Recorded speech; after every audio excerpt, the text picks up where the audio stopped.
Hollywood, California, Monday, February 1st.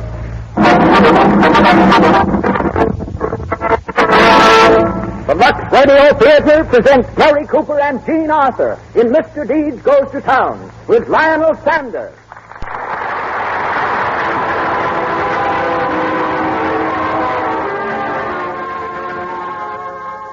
Lux presents Hollywood. Tonight, the makers of Lux Flakes bring you Gary Cooper, Jean Arthur, and Lionel Sander. As special guests, Sidney Skolsky, nationally known Hollywood columnist, and Fay Gillis, noted aviatrix and foreign correspondent. Our producer, Cecil B. DeMille. Our conductor, Louis Silver. Welcome, everyone, to Hollywood and to another hour in the Lux Radio Theater.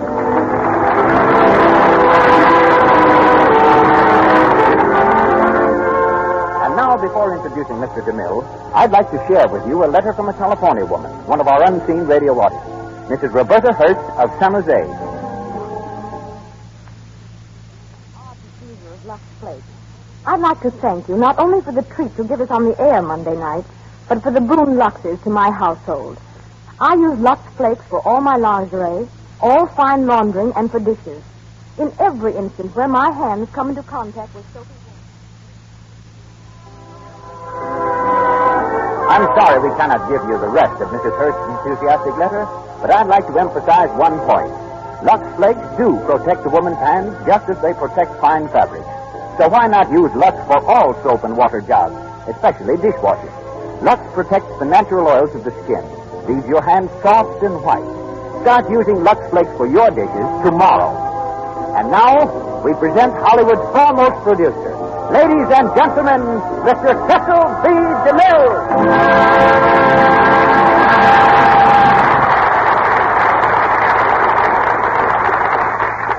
Greetings from Hollywood, ladies and gentlemen.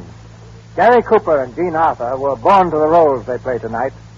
Mandrake Falls, where our play opens, might have been any one of the prairie towns Gary once called home, while the town Mr. Deeds goes to is the town Jean Arthur came from, New York.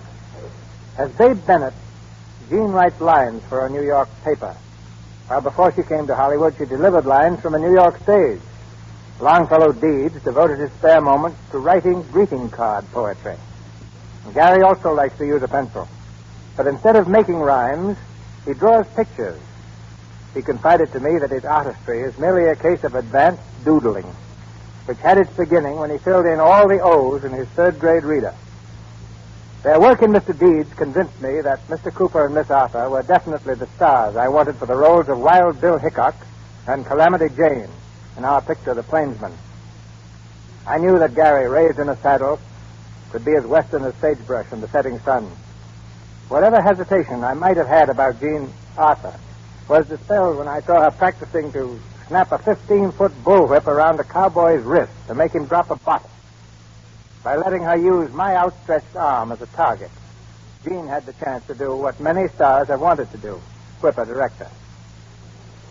Lionel Sander, in resuming his role of Corny Cobb, gives us another member of the original cast, together with the celebrated Pixelated Sisters. Mr. Deeds has been voted the best comedy of 1936 by the New York critics, a well-deserved feather in the cap of Columbia Pictures and director Frank Capra. We've had both its brilliant author and adapter on this program, Clarence Buddington Kelland and Robert Riskin. Now, we present the stars and the story. Ladies and gentlemen, the Lux Radio Theater spotlights Mr. Deeds Goes to Town, starring Gary Cooper and Jean Arthur with Lionel Sander.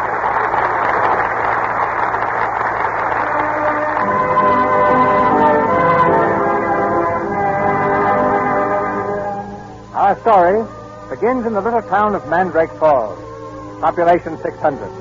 On the porch of an old-fashioned frame house, two men are waiting for an answer to their knock. They're clearly out of their element here, clearly city folk. As the older man, a sharp-eyed attorney, taps his foot impatiently, the door is opened by a motherly old lady. Good morning. Good morning. Is Mr. Longfellow Deeds at home? Why, no, he isn't, but I'm expecting him any minute. Won't you come in, please? Thank you. My name is Cedar. I'm an attorney. This gentleman is Mr. Cobb. How do you do, Mr. Cedar? How do you do, Mr. Cobb? Hi. Come right in here, gentlemen. Mr. Deeds is in the park arranging for the bazaar. They're trying to raise money for a fire engine. Sit down, gentlemen. Thank you. Are you related to Mr. Deeds? Oh, no. I'm Mrs. Meredith. I'm his housekeeper. Oh, then perhaps you can tell us something about him. What does he do for a living? Why, he and Jim Mason own the tallow works. But that isn't where he makes his money. He makes most of it out of his poetry. Poetry? He writes poetry? My goodness, yes. Longfellow's famous. He writes those things on postcards, for Christmas and Easter and birthdays. Yeah. How long do you think you'll be? Oh, he won't be long, 'cause 'tain't raining. When it rains, he likes to take long walks. Likes? There he is now. I'll tell him you're here. Hey, Peter, did you hear that? Yeah. The old man must have been goofy to leave all his dough to this yokel. Oh, well, How much do you figure the estate will amount to after the taxes are deducted? about 20 million. Better be careful how you spring it on him. He's liable to keel over from the shock. Good morning, gentlemen. Oh, good morning. Are you Longfellow Deeds? That's right. My name is John Cedar, of the New York firm of Cedar, and Buddington. My card. Cedar, and Buddington. Buddington must feel like an awful stranger. Not bad. This is Mr. Cornelius Cobb, Mr. Deeds. Hiya. Very well, thanks. Mr. Deeds, we'd like to ask you a few questions. Excuse me. Mrs. Meredith, Yes, Longfellow? have you seen the mouthpiece for my tuba? Why, it's right there on the table. Oh, that's right. My new mouthpiece. I keep losing them all the time. Go ahead, Mr. Cedar. Don't pay any attention to me. I just want to see if this thing fits my new bass horn all right. Mr. Deeds, we have some news for you. Yeah. I suggest you sit down, though, Mr. Deeds. Mr. Deeds, does the name of Martin W. Semple mean anything to you? Not much. An uncle of mine, I think, although I never saw him. Well, he passed on. He was killed in a motor accident in Italy. He was? Well, now, that's too bad. If there's anything I can do... Mr. Semple left a great fortune when he died. He left it to you, Mr. Deeds. Deducting taxes, it's somewhere in the neighborhood of $20 million. Well, for crying out loud. What about lunch? Are the gentlemen going to stay? Perhaps you didn't hear me, Mr. Deeds. I said the whole Semple fortune goes to you. $20 million. Oh, I heard you all right. 20 million. That's quite a bit, isn't it? Oh, it'll do in a pinch. Yes, indeed. I wonder why he left all that money to me. I don't need it. I give up. I wish you'd tell me about lunch if the gentlemen are going to stay. Sure, they'll stay. Mrs. Meredith's got some fresh orange layer cake.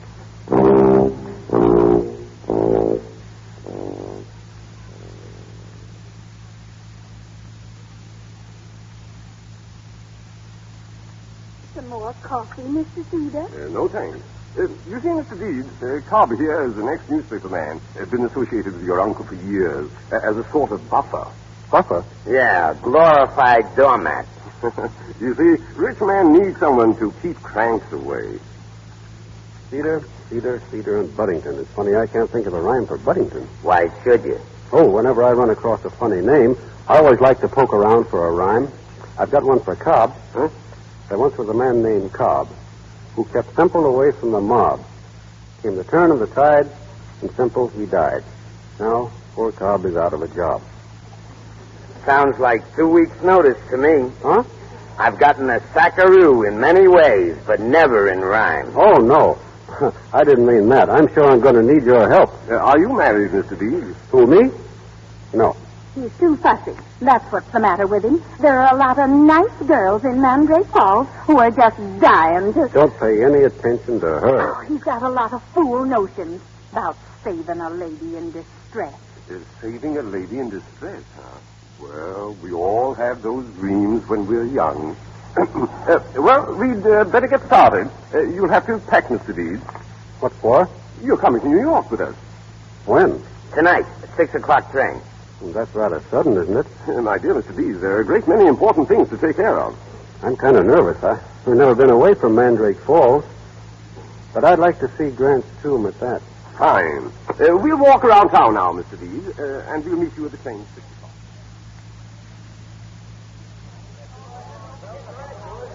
Why, boys. A farewell song to Longfellow Deed, the pride of Mandrake Falls.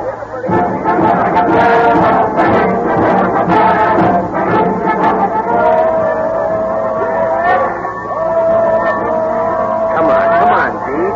You can stand on the observation platform. So long, Charlie. So long, Ed. So long, Mrs. Meredith. So long. So long. So long. What?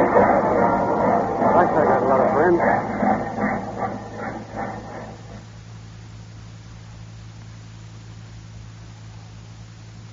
Cedar in Buddington. One moment, please. Good morning. Oh, good morning, Mr. Cedar. Mrs. Buddington in? He's waiting for you in your office, Mr. Cedar. Thank you. Cedar in Buddington. Hello. I'll see if Mr. Cedar is in. Cedar, you're back?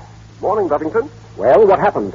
What's this fellow Deeds like? We've got nothing to worry about. He's as naive as a child. Did you get the power of attorney? No, not yet. Oh, you didn't, huh? Well, give me a chance. We only arrived this morning. John, if you don't mind my saying so, we can't afford to have... Yes, I know, Buddington. We can't afford to have the books investigated right now. But the $500,000. Goodness me, where are we going to get it? Will you stop worrying? Just relax and leave it to me. Those books will never leave this office. Well, I hope not. If they ever do, we'll all land in jail. Listen, I'm going to see Deeds this afternoon. I'll have that power of attorney the first thing in the morning. Leave it to me. I tell you, Buddington, the boy's a simpleton.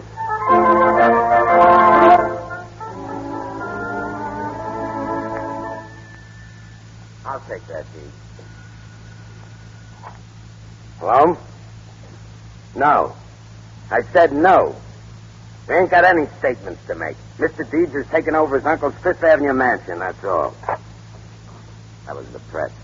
Oh, where were we, Mr. Cedar? Oh, yes. We were talking about the power of attorney. It's just a suggestion, Mr. Deeds. But if you'd give it to us, we could take care of everything for you. It would save you a lot of annoyances. Every shark in town is going to try to sell you something. Yes, there have been a lot of them around already. Strangest kind of people. Salesmen, politicians, and moochers, all wanting something. I haven't had a minute to myself. Haven't seen Grant's tomb yet. By the way, where's all the money? In a bank? No. There's approximately $1.5 million in cash. The accountants are working on the books now.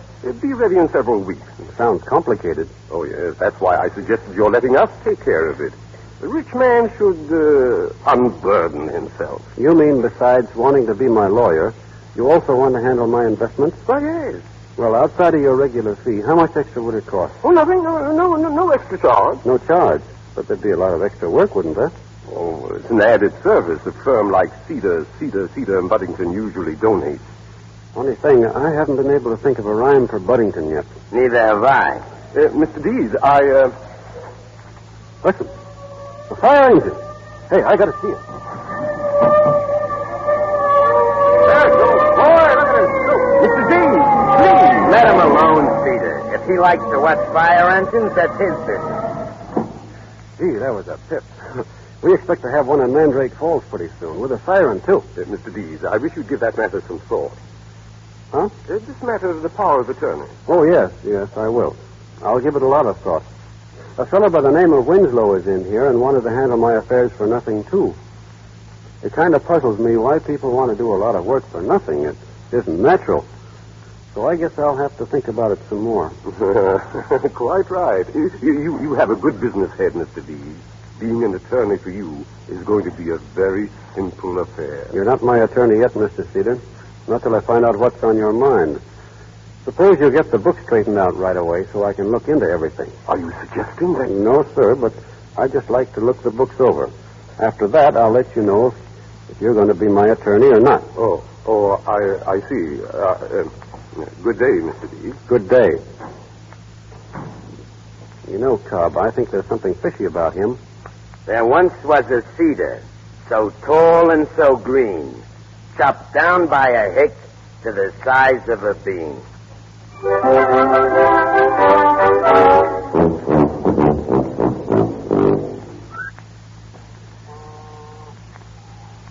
New York Evening Mail. Hello? New York Evening Mail. Mr. McGowan, one moment. I'll connect you. Hello? New York Evening Mail.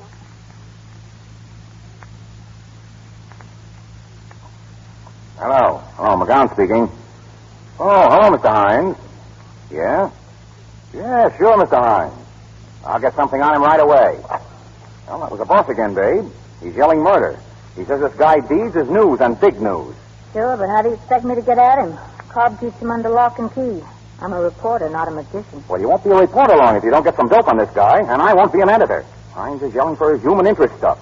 But this guy Deeds thinks about the big town.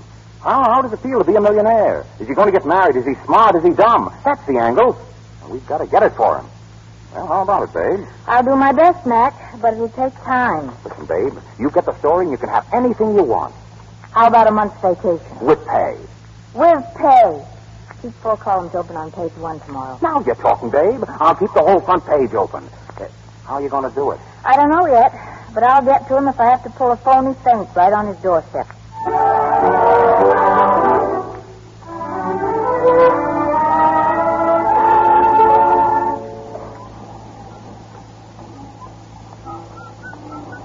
Hey, what's the matter here? Are you hurt, miss? Oh. Here, let me help you up. I must have fainted on the steps. I sat down for a moment and... I'm sorry. Can I help you? No, thank you. I'm all right. Well, this is my house. I'd like Oh, to... no, really, I'm all right. What happened? Well, I guess I walked too much. Been looking for a job all day. I found one, too. I start tomorrow. Oh, you've been very kind. Goodbye. Please, you must let me help you. I'm sorry. Have you had your dinner? Dinner? Why, isn't that funny? I forgot to eat. Forgot? Oh, yes, I do that lots of times. I just get to thinking about something and I forget. Well, look. I'm going to a place called Tulio's, and I think you better come along, too.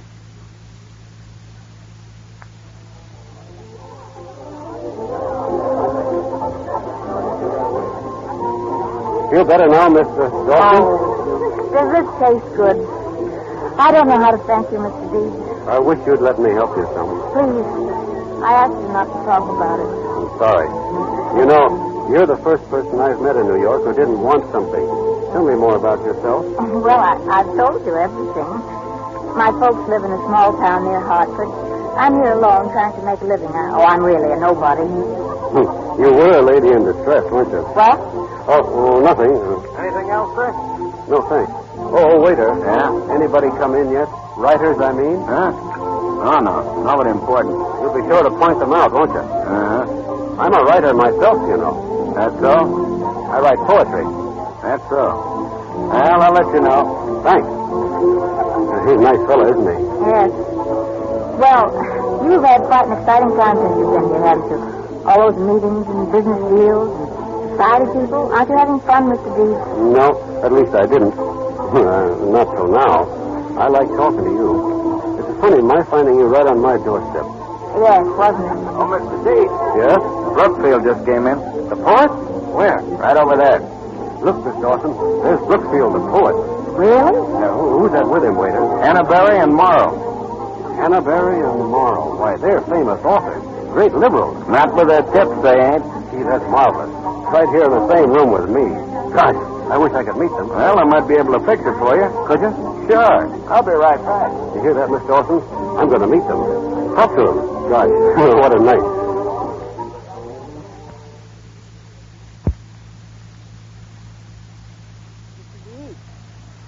Mr. Deeds, wake up, sir. It's late. Shut it off. Shut that alarm off. Yes, sir. It's very late, sir. 11 o'clock. In the morning? Yes, sir. You're my butler, aren't you? Yes, sir. I just wanted to make sure. If you permit me to say so, sir, you were out on quite a party last night. Was I? Oh, my head feels like it. Has Miss Dawson phoned? No, sir. She was a lady in distress, Walter, but she wouldn't let me help her. She's got pride. I like that. Deeds. Oh, hello, Cobb. I got to speak to you right away. Get some coffee, will you please, Walter? Very good, sir. Now listen. Where were you last night? Why, I met a young lady, Miss Dawson. Went to Tulio's. Did you sock somebody there? A poet? Yes, a fellow named Brookfield. Why? Why? Oh, I thought I'd better teach him some manners. You see, he invited me over to his table, but after I got there, I found out he only wanted to make fun of me. So you up and socked him. Not very hard. He said some things in front of Miss Dawson that I didn't like. Go on. After you socked him, what happened then? Well, another writer there, he was in the same party. He congratulated me, said Brookfield should have been stocked long ago. Well, this other writer, he invited me out to see the town, so we went. Yeah. And then what happened? Well, it's a little hazy after that. Well, take a look at the newspapers. They ought to refresh your memory. Look, Cinderella Man on spree. Punches literary light at Tulio's. Shows big city how to cut up. Holds up traffic at 3 a.m. feeding donuts to horses.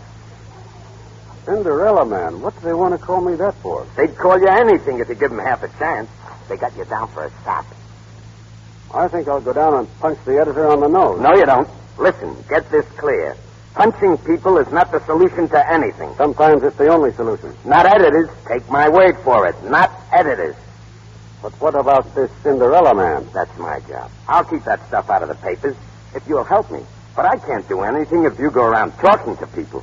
Please, will you promise me to be careful from now on? Yes. I guess I'll have to. Thanks. If you feel the building rock, it'll be me blasting into this editor. Oh, excuse me, Mr. Cobb. Your coffee, Mr. Dean. Thanks. You know, Cobb's right, Walter. I mustn't talk to anybody. Miss Dawson just called, sir. Oh, Miss Dawson? She's on the phone now, sir. Fine, I'll talk to her. Hand me the phone, quick. And remember, Walter, I've got to play safe. She's the only one I'm going to talk to from now on.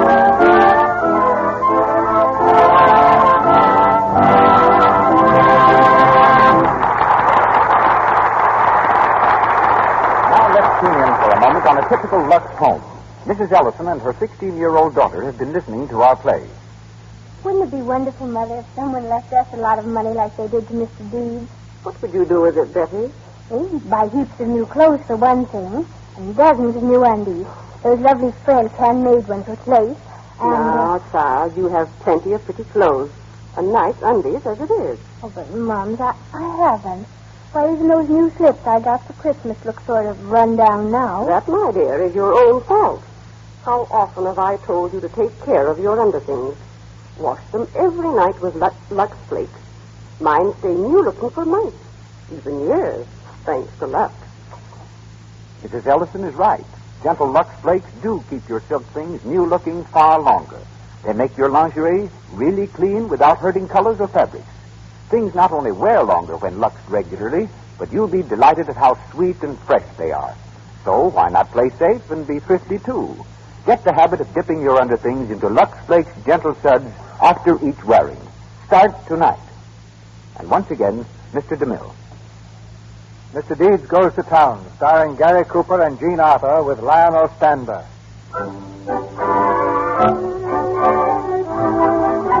Unaware that his newly discovered friend, Miss Dawson, is really a newspaper reporter, Longfellow Deeds has taken her completely into his confidence.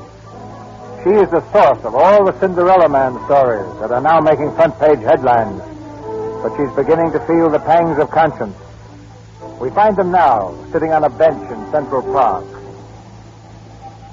This is getting to be sort of a habit with us, isn't it? What? Well, I mean taking walks and going places. Yes. Here you are, people. Read all about it. Cinderella Man pays the tuba. To give reception to society. Read all about it. Cinderella Man. There they go again. Cinderella Man. Does it hurt you so very much? I don't know. I've tried not to worry about it. They'll write those articles till they get tired. Only, I don't understand. Why do people have to go around hurting each other? Why don't they try liking each other for a change? You know, you said something when you met me, something I've thought about a great deal. What's that? You said I was a lady in distress. Oh, that. What did you mean by that? Oh, nothing. You said it as though it had some significance. Well, you see, I always had an idea that someday, have you got are you engaged or anything? Why, no. Are you? No, You don't go out with girls much, do you? I haven't. Why not? Oh, I don't know. Oh, you must have met some swell society girls since you've been here. Don't you like them? I haven't met anybody here I like particularly. Except you, of course. Last night after I left you, I was walking along and looking at the tall buildings and got to thinking. They created a lot of grand palaces here, but they didn't create any noblemen to put in them. I'd rather have Mandrake Falls. I'm from a small town, too, you know. Really? Probably as small as Mandrake Falls. Gosh, what do you know about that? Oh, it's a beautiful little town, too. Row of poplar trees right along Main Street. Always smelled it as it just had a bath. I've often thought about going back. Have you? Oh, yes. I used to have a lot of fun there. When I was a little girl, I used to love to go fishing with my father. He was something like you, my father was. He played in the town band, too. He did? What did he play? The drums. Taught me to play some. He did? I can accompany myself to Swanee River. Would you like to hear me? Sure. Well, wait till I find a couple of sticks. Well, here's one. All right, this bench will have to do as a drum. Way down upon the Swanee River, far, far away. There's where my heart is going ever. There's where the old folks stay. See, that's swell. Now, you do it again, and I'll sing humoresque. All right. Way down upon the Swanee River, far, far away. There's where my heart is going ever. There's where the old folks stay. Hey, there's a fire. Here comes the engine. Hey. Well, you're just going to stare. Safe. Hey, will you do me a favor? Sure, what? Wait here for me. I want to check that engine and see how they do it. I'll be right back.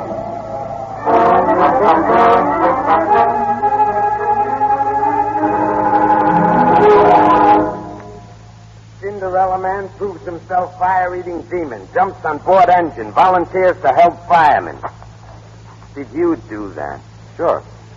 But I didn't know they'd make another story out of it. I tell you, they'll make a story out of everything.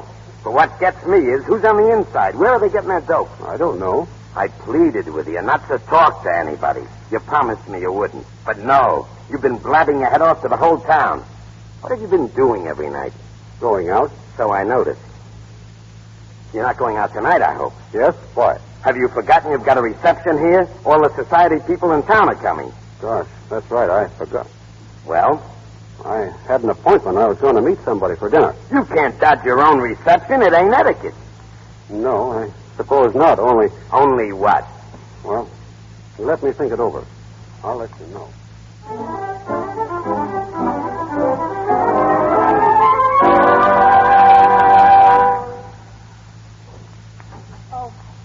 Oh, it's you, Mr. Dees. Hello. Can I come in? Of course. All right. I didn't expect to see you this evening. I didn't think you could get away with your reception and everything. Oh, I wouldn't let them stop me from seeing you. I threw them out of the house. You threw them out? You mean bodily? Yes. They got on my nerves, so I threw them out. Well, I guess that'll be in the paper tomorrow.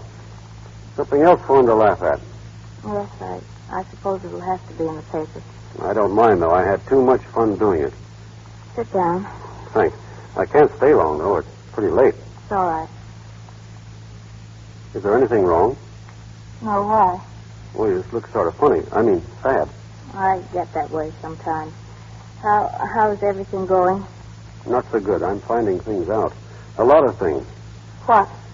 Well, first of all, it's not so much fun being a millionaire. I wouldn't mind if they'd let me alone, but you know how it is. Yes. Well, I once had an idea I could do something with the money. Some good, I mean. But to keep me so busy here, I didn't get to figure anything out. I guess I'll think of something when I get home. Oh, you're going home? Well, a man ought to know where he fits in. I just don't seem to fit in around here. Mary? Yes. I was thinking of... Well, I wish you could come to Mandrake Falls sometime. Me? Yes. You know, within a couple of miles of my house, you can find nearly every kind of tree and bush and flower in the world. I used to spend hours in the woods just hiking around. It was wonderful. I generally take a girl with me. A girl?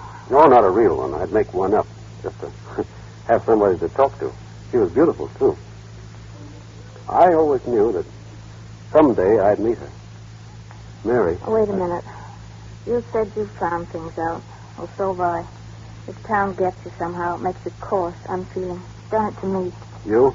Listen, dear. Don't let anybody hurt you anymore. They can't. You're too real. And you go back to Mandrake Falls. You belong there. These stories about you will stop. They'll stop right now. Mary. Yes. Remember that poem I told you about? The one I was writing about you? Well, it's finished. Would you like to read it? Of course. It's to you. But you don't have to say anything after you read it. You can tell me tomorrow what you think. I tramped the earth with hopeless feet, searching in vain for a glimpse of you. Then heaven thrust you at my very feet, a lovely angel, too lovely to woo. My dream has been answered, but my life's just as bleak. I'm handcuffed and speechless in your presence divine. For my heart longs to cry out, if it only could speak. I love you, my angel. Be mine. Be mine. You don't have to say anything now, Mary. I'll wait to hear from you tomorrow. Yes. Tomorrow. Good night, Mary. Good night.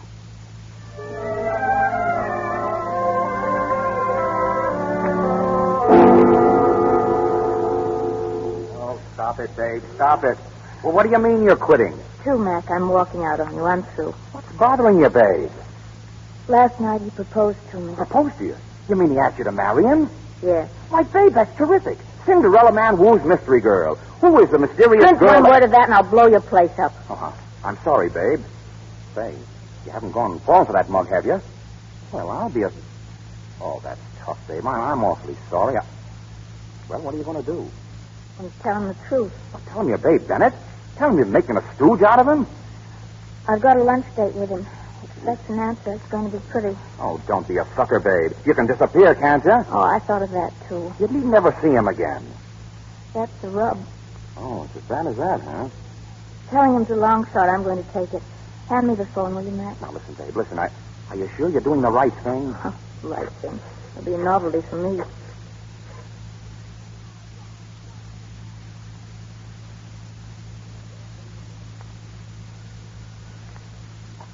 Hello? Oh, good morning, Mr. Dawson. No, Mr. Deeds is not here just now.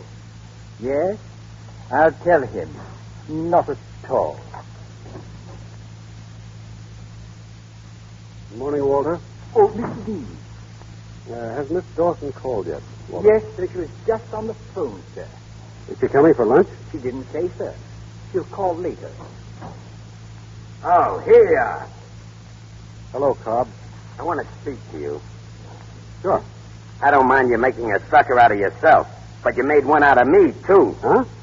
I finally had sense enough to have you followed last night. Who's that girl you've been running around with? Why, she's Mary Dawson. Mary Dawson, huh? Mary Dawson, my eye. She's Babe Bennett. Babe Bennett? Yeah, she's the star reporter on the Mail. And every time you opened your kisser, you were giving her another story. That's the dame that slapped the moniker on you, Cinderella Man. You've been making love to a double dose of cyanide. Shut up. Get me the newspaper on the phone. Sure. Hello? Give me Wall, 70689. Yeah. Now you'll see. Hello? Evening Mail? I want to speak to Babe Bennett. Yeah. Hello? Miss Bennett? Hold on a minute. Here, take it. Hello? Is that you, Mary? Well, this is Longfellow Deeds. Mary, I want you to tell me something. Are you the one who's been writing those articles about me? I see. No bother. There's nothing to explain. Goodbye. Well, was I right or wrong? She said she was going to tell me today. It's too late now. What are you going to do? I'm going home. Home? But what about the estate? You can't just walk off and leave everything like that. What's going to happen? I don't care what happens. I never wanted the money. You can give it away. For all I care, give it to the people that need it. It never did me any good. Just a lot of trouble and pain. I don't want it. I'm going back home where I belong.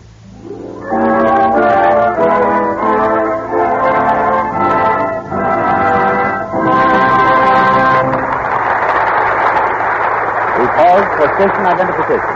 This is the Columbia Broadcasting System.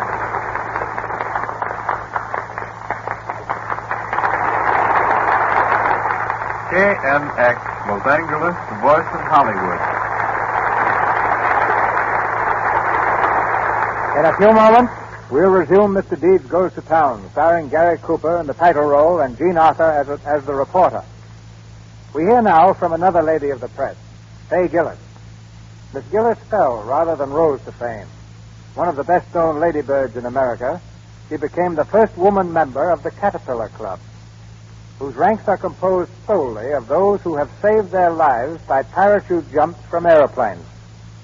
When Wiley Post made his record-breaking flight around the world, it was Miss Gillis who met him in Siberia with food and fuel. The place occupied by Will Rogers on his tragic flight with Wiley Post was relinquished to Mr. Rogers at the last moment by Miss Gillis. She is now in Hollywood, reporting for the New York Herald Tribune, and expects to leave shortly for the Orient. Ladies and gentlemen, Fay Gillis.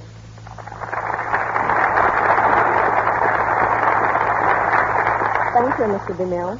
Becoming a member of the Caterpillar Club, Miss Gillis, must have been a very exalting experience. On the contrary, it was decidedly a come-down. I still think flying is the safest means of transportation and use commercial planes whenever I can. But I've had to give up private flying temporarily because it's too much of a luxury. Oh. Which do you consider the most important syllable of luxury? Lux, of course. And I'll never give that up. In fact, I carry it with me wherever I go, though it's hardly necessary anymore, for I find it everywhere, from Vladivostok to Paminok and Java. By the way, here's another use for Lux Flakes, washing leopards. I've had my pet leopard Snook ever since she was a little bundle of fur caught in the African jungle, and she's with me now in Hollywood. Snooks has the most beautiful coat you ever saw. There's a reason. Since babyhood, she's had a bath twice a month with Lux Flakes and loves it. Trying to put Lux on the spot, huh? Fay, you must find Hollywood rather dull after reporting wars, coronations, and other exciting events. Why, no. When my feet start itching, I can take a trip around the world by touring the studios. I can visit Tibet on the Columbia lot, where Harry Cohen has erected spectacular Shangri-La for Lost Horizon, the magnificent new film directed by Frank Capra, who also directed the screen version of tonight's play, Mr. Deeds. I can visit Naples on the set of Dogsworth, India and Afghanistan and Shirley Temple's new film, Wee Willie Winkie, Berlin in The Road Back, Westminster Abbey in The Prince and the Pauper, Dublin in The Plough and the Stars, and China in The Good Earth. And now, thanks very much, Mr. DeMille. I'll be seeing you at Paramount before long, slinking through the bayous of Louisiana with Lafitte, the buccaneer. Good night, Globe Trotter.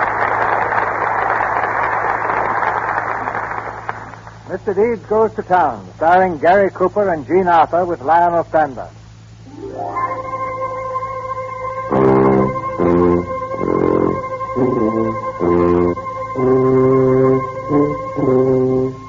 Completely disillusioned, Longfellow Deeds started giving his money away to needy farmers. But Mr. Cedar, acting for some distant relative of Old Simple's, immediately entered a charge of insanity. Deeds, confined to the county hospital for observation, refused to speak or enter any defense. And now, on the opening day of the insanity hearing, with the little courtroom jammed, Cedar is just finishing his address to the bench. In the interest of my client, the only other living relatives of the late Martin W. Semple, we cannot permit a fortune so huge to be dissipated by a person whose incompetency and abnormality we shall prove beyond any reasonable doubt. We present our first witness, Your Honor, Miss Louise Bay Bennett. Quiet. Miss Bennett, you're employed by the Evening Mail. Your Honor, this is ridiculous. You will please answer the question. The whole hearing's ridiculous. That man's no more insane than you are. They're trying to railroad this man for the money they can get out of him. No. Young lady, another outburst like this, and I shall hold you in contempt. Proceed. Are you employed by the Evening Mail? No. I resigned last week. Prior to that time, were you employed by the Evening Mail? Yes. Were you given an assignment to follow the activities of Mr. Longfellow Deeds? Yes. Did you subsequently write a series of articles about him? Yes. Are these the articles? Yes. You were present when all these things took place? Yes. Are they true? No. But they did take place. They're colored just to make him look silly. But you saw them happen. Yes, but I... That's all. It isn't all. I'd like to explain That's all, Miss Bennett. Your Honor, what kind of a hearing is this? What are you trying to do? Persecute the man? He's not defending himself. Somebody's got to do it. Miss Bennett, please. I'm willing to listen to anything that anyone has to say. But I insist it be done in an orderly fashion. When you learn to show some respect for the court, you can return. Till then, you'd better go back to your seat and calm down. Mr. Deeds, do you wish to say anything in defense of these articles? Oh, very well. Go on, Mr. Cedar. Our next witnesses will testify together, Your Honor. Take the stand, please. Yes, sir. What's your name? Jane Faulkner. This is my sister, Amy. Yes, Amy. I'll direct all my questions to you, Miss Jane. You can answer for both. Do you know the defendant, Longfellow Deeds? Oh, yes. Yes, of course we know him. How long have you known him? Since he was born. Yes, he was a 7-month baby. Yes, that's fine, thank you. And do you see him very often? Most every day. Sometimes twice. Must we have the echo? Suppose you just answer, Miss Jane. Now tell me, what does everybody back home think of Longfellow Deeds? They think he's pixelated. Oh, yes, pixelated. He's what? What did you say he was? Pixelated. Mm-hmm. Perhaps I can explain, Your Honor. The word pixelated is an early American expression, derived from the word pixies, meaning elves. They would say the pixies have got him, as we nowadays would say a man is balmy. Is that correct, Miss Jane? Mm-hmm. Why does everyone think he's pixelated? Does he do peculiar things? He walks in the rain without his hat and talks to himself. Sometimes he whistles and sings. We always run in the house when we see him coming. He sure is pixelated. Oh, yes, he's pixelated all right. Thank you, ladies. Thank you. That'll be all. You see, Your Honor, the man's actions speak for themselves. I have one more witness whom I'd like to present at this point, Dr. Emil Fraser, the eminent Austrian psychiatrist. Dr. Fraser, will you give us your opinion, please, in simple terminology, if possible? Certainly. It is my opinion that Longfellow Deeds is a manic depressive. In cases of this kind, patients sometimes go on for years before they are detected. Why is that, Dr. Fraser? That is because their moods change so quickly and so often. First, they are extremely depressed, melancholy. Then the mood changes again in the other direction until they reach a state of high exaltation. Here, everything is fine. Here, the world is beautiful. How would you say, Dr. Fraser, that this applies to Mr. Deeds? The symptoms are obvious. When he is on top of the waves, he plays his tuba, writes his childish poems, chases fire engines in his desire to help humanity. This is contrasted with his present mood, which is so low that even the instinct for self-preservation is lacking. Another significant point was his desire to give away every bit of his fortune. Oh, yes, there's no doubt. He is an obvious case of manic depressive. Thank you, Dr. Fraser, thank you. That is all, Your Honor. Deeds, you're not going to let him get away with this, are you? At least let me ask for a postponement. Cedar will settle out of court for $2 million. He told me that. Mr. Deeds, before I arrive at a decision, isn't there anything you want to say? Come on, don't be a sucker. Oh, very well, if you won't speak. Mr. Deeds, in view of the testimony, I think it advisable for your own safety that you be sent to a state hospital. You need medical attention, Mr. Deeds. Perhaps in a little while. No, wait a minute. You can't do it. Please, you've got to make him talk. Let me try. Darling, please. I know everything I've done. I know how horrible I've been. If you never see me again, no matter what happens, do this for me. Miss Bennett. Please. You said I could speak. You said I could have my say if I were rational. I'm rational. I'll take the witness chair. Your Honor, what she's saying has no bearing on the case. Let's not speak. I know why he won't defend himself. That has a bearing on the case, hasn't it? He's been hurt. He's been hurt by everybody he's met since he came here, principally by me. He's been the victim of every conniving crook in town. The newspapers pounced on him, made him a target for their feeble humor. I was smarter than the rest of them. I got closer to him so I could laugh louder. Why shouldn't he keep quiet? Every time he said anything was twisted around to sound imbecilic. You can thank me for it. Your Honor, this is preposterous. Certainly I wrote those articles, but I stopped writing them when I found out what he was all about. When I realized how real he was. When I found out he could never fit in with our distorted viewpoint, because his was honest and sincere and good. If that man's crazy, Your Honor, the rest of us belong in straitjackets. This is absurd, Your Honor. The woman is obviously in love with him. What's that got to do with it? But you are in love with him, aren't you? Yes! Quiet, please. In the interest of the defendant, I've tolerated a great deal of informality. If there's one more outburst, I shall have the courtroom cleared. Your Honor, I'd like to put in my 2 cents. I've known this man, Quiet. well. Sit down.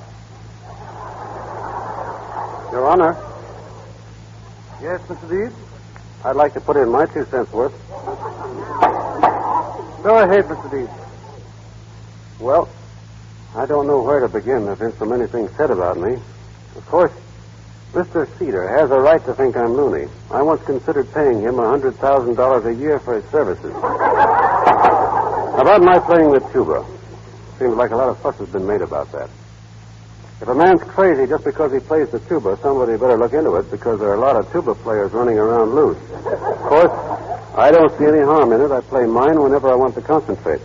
That may sound funny to some people, but most everybody does something silly when they're thinking. For instance, the judge here is an O-filler. What? An O-filler. You fill in all the spaces in the O's with your pencil. I was watching you. Proceed, Mr. Deeds. Yes, sir. Well, that may make you look a little crazy, Your Honor, just sitting around and filling in O's, but I don't see anything wrong because that helps you think.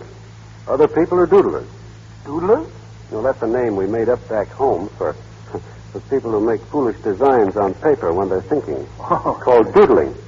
Almost everybody's a doodler. Did you ever see a scratch pad in a telephone booth? People draw the most idiotic pictures when they're thinking. Dr. Fraser here could probably think up a long name for it, because he doodles all the time.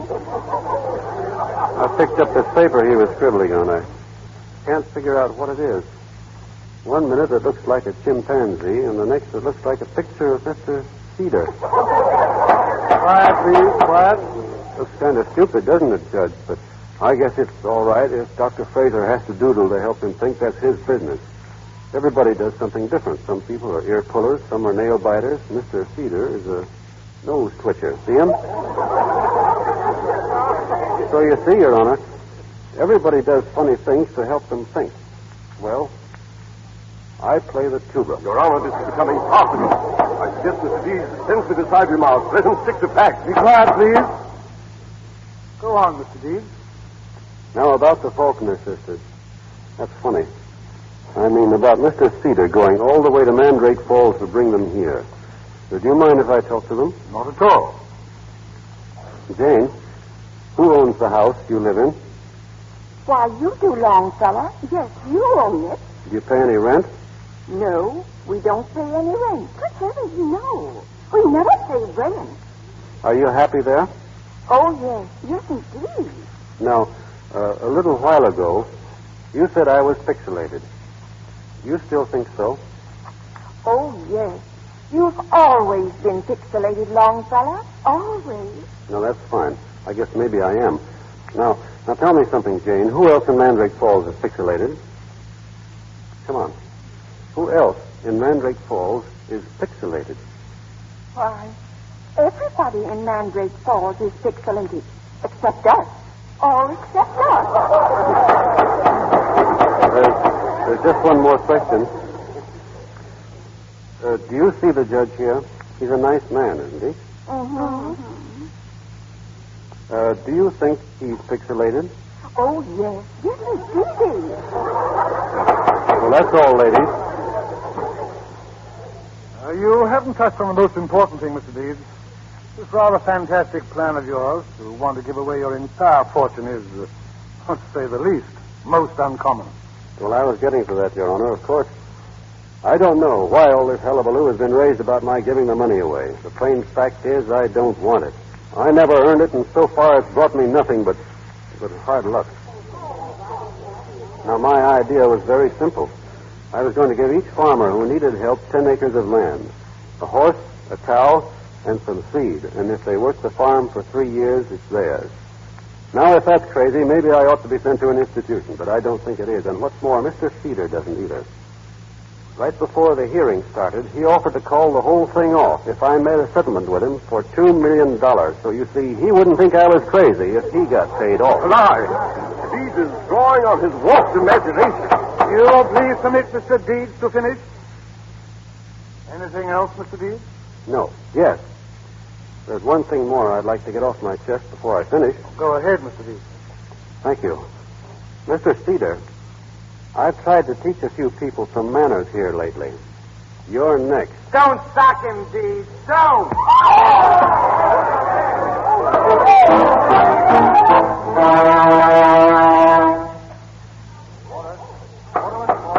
Order. Mr. Deeds, the court has come to a decision. There's been a great deal of damaging testimony against you. Your behavior, to say the least, has been most strange.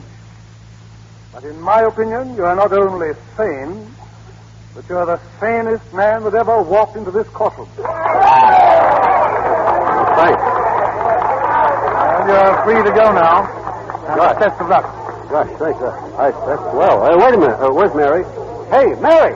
Mary! I've got her. Here she is. No, please let me go. Mary!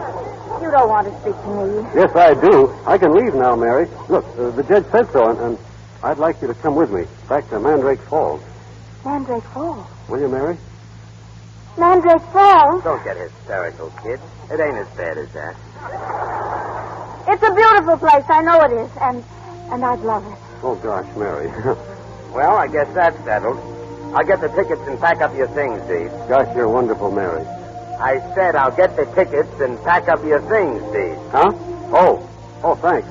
And Cobb, Yeah? don't forget my tuba, will you?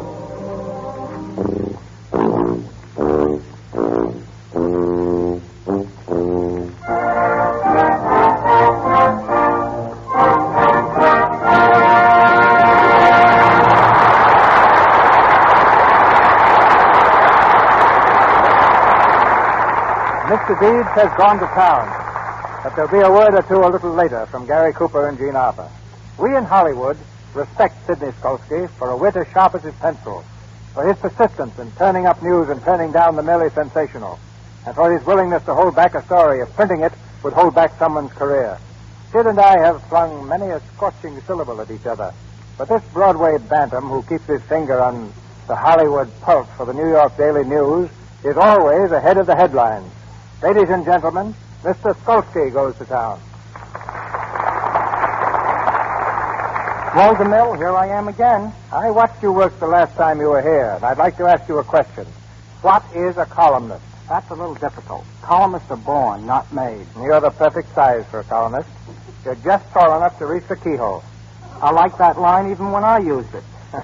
You columnists know everything, don't you? I know enough to know that while peeping through keyholes, I have observed the wardrobe departments in all leading Hollywood studios using Lux Flakes to wash the silk stockings of the movie actresses. Very nice, Skolsky. If you'll answer my question, what is a columnist, I'll let you get on with your specialty. All right. A columnist is the only person who is minding his own business when he is minding your business. Good enough, Mr. Skolsky. Now, go to town. I hope I don't have any detours. Hollywood is a place where Carol Lombard doesn't close her dressing room door, where Myrna Loy, while waiting on the set to play a sophisticated lady, knits. It's a town where a producer, advised to take a trip around the world, said, "No, there are plenty of other places I'd rather see first." It's a town where a sign on the road to Jean Harlow's house reads, "Danger, curves ahead." Where Harpo Marx declared that he wanted to keep his marriage a secret until after the divorce. But don't get me wrong, I love Hollywood. Hollywood is a place where the billboards read, Garbo loves Taylor.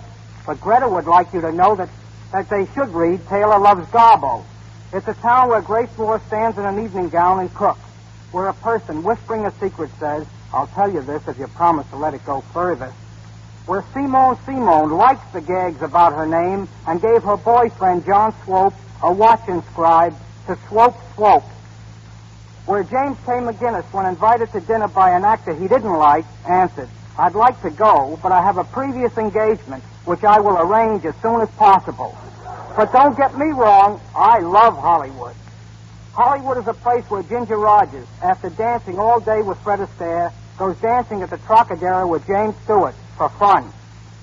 It's a town where Jack McGowan sits on a permanent New York street at Metro and wishes he were in California. It's a town where Joseph von Sternberg presses a button in his house and creates the effect of rain beating on the roof. Where a Hollywood biggie complains to his wife saying, I work for you, I slave for you, and what do I get? Nothing but thanks. But don't get me wrong, I love Hollywood. Hollywood is a place where Joan Crawford always has a favorite dish for every guest at dinner, where William Powell, the thin man, hates detective stories. It's a town where a bank on Hollywood Boulevard advertised picture night and gave away a 7-reel film with every deposit. It's a town where Billy Rose, on his way to stage the Texas Centennial, declared, Boys, I'm going to make Texas the biggest state in the Union. Where Ernst Lubitsch said to a group of writers, now what this scenario needs is a scene with a typical Lubitsch touch. Got any suggestions? But don't get me wrong, I love Hollywood. Hollywood is a place where Mary Astor sat in the brown derby gaping at a tourist. Where the Earl of Warwick was suggested for the role of an earl in Parnell, but was turned down because he wasn't the type. It's a town where you can wear a Palm Beach suit with woolen underwear.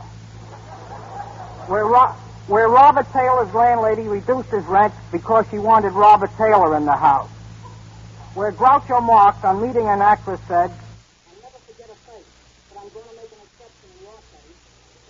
But don't get me wrong, I love Hollywood. Thanks. Good night. Good night, Mr. Stokes. Once more outside. Ladies and gentlemen, Gary Cooper and Dean Arthur. This has been great, and I've had a swell time. Not at all, Gary. The pleasure's been mine. Indeed, you don't know it's talking in mine. Maybe that's just what this interview needs. It must be the spirit of Longfellow D. Excuse me for breaking the news of Mr. Deal, but this program doesn't need a thing, not even that elegant portrait. As one of your most loyal Monday nighters, I think the Lux Radio Theater is one of the finest contributions to entertainment from Hollywood. Mr. DeMille, this is the first time the three of us have been together since we made the change the 8 hours. What have you been doing? I'm preparing to film the second air. Terry is on the feet. How about playing that fire for me, Gary, if you're free? There's nothing I'd like better. I've been getting my sea legs now, playing in cold at sea, but I see Mr. Work before things will look too time for me to get along. Thanks for this opportunity to report again on what I think is the air's number one program. Good night. Good night. Good night, Maribel. Good night, Calamity Jane. Ladies and gentlemen, this is your announcer, Melville Road. Before Mr. DeMille tells us of next week's play and stars, may I say that Mr. Cooper and Mr. DeMille appears to courtesy of Paramount Pictures, Mr. Sanders, Columbia Pictures, and Mr. Silver's 20th Century Fox, where he was in charge of music for the new film On the Avenue. And now, Mr. DeMille. Next Monday night, the Lux Radio Theater brings you a story of love behind the throne. A story that starts in New York through the chance meeting of a young American with a strange and beautiful girl, then crosses the Atlantic to a tottering kingdom torn with revolt. Graustark, a tense drama of romance and royalty, starring Gene Raymond and Anna Sten with James Gleason.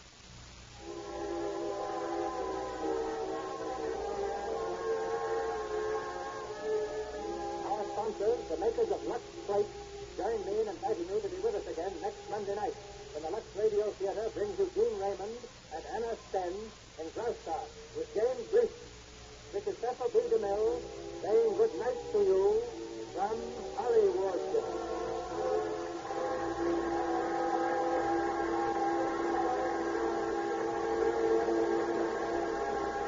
This is the Columbia Broadcasting System.